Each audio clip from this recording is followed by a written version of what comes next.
If you're ever find yourself more interested in telling other people that you're a Christian than you are being a Christian, you've messed up. If you're ever more interested in God giving you the promise than God correcting you, you've messed up. This is why the heart is so important. The motives are so important. The Bible says God looks to the heart and sifts the heart of man. This is why David was like, search my whole heart. Find one area where I'm not aligned with you and pull it out and remove it. He's so submitted.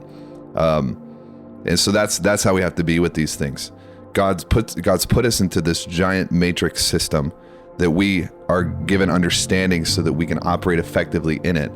But learning how to drive the vehicle can never be more important than the relationship we have with the one who made it and gave it to us in the first place. Or else we're just like a scam. We're just kind of like misusing things that we're children. We're just kids, or we have you can't trust that person, you know? When you're called to something, it will always come to pass. The devil's got to constantly watch out for people who are called, because you can try to cheat them and stop them and slow them down and kill them. Think about Jacob. Jacob was called. So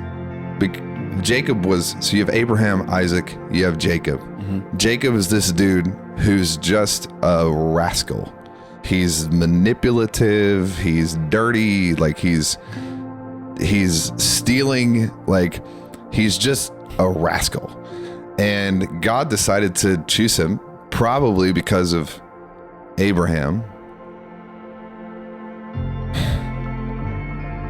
Some of you guys are like, you have an immense amount of mercy that God is showing you because of your grandfather.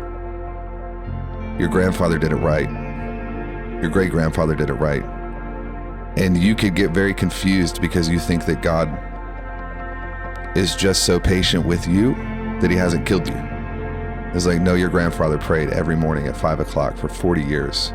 And God is integrous, and God is honoring a promise. You better get your shit together quickly, because as soon as that integrity meter is filled up, you can't earn anything. You're not going to earn past your birthright. So Jacob, Jacob should not have been. He did not qualify. He didn't qualify to be used at all. He was breaking the rules. So Jacob stole from Esau. Then he's like fooling around he's getting manipulated by Laban, but God stayed with him. And he was an example of someone who was just called and had a specific calling. And so Laban is like changing the rules on him, trying to take from him. You have the livestock, and Laban's like, anything that's not spotted, you can have. And then the entire flock is not spotted. And then Laban's like, hold on. Anything that's spotted you can have, but I get the rest. And then everything flips to being spotted. And it's like, what in the world? Like, everything set up against you backfires completely, and you just get to keep everything. This is the life of a called person. You can't kill them. You can't stop them. You can't slow them down. It doesn't matter how much time it takes. They're going to come out on top. Just like a cat. You just kick a cat off of a building and they just land on their feet and keep running off. This is the reality of those people who are specifically called to do specific things, and they just won't be stopped. God will flip everything over and over and over so that it works in your benefit. Part of this was a belief system. Jacob believed that he was chosen.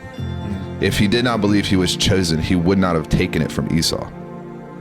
So he knew that he was chosen. He knew that he was special. And there's training we can go into. A lot of that came from his mama. He was like, I know that I'm supposed to do this thing. And then Jacob finally gets a revelation that God is there, and God's always been there, but he didn't know it. He was unaware of the divine working in his life. And then we see Jacob flip into being Israel, who he's supposed to be, right?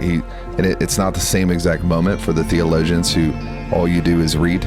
It's a different example. It's a different story, but it's around the same time that he finally comes into realization that I think God's behind this, not me. And then God says, finally, you can be Israel. I'm going to build a bunch of stuff around you.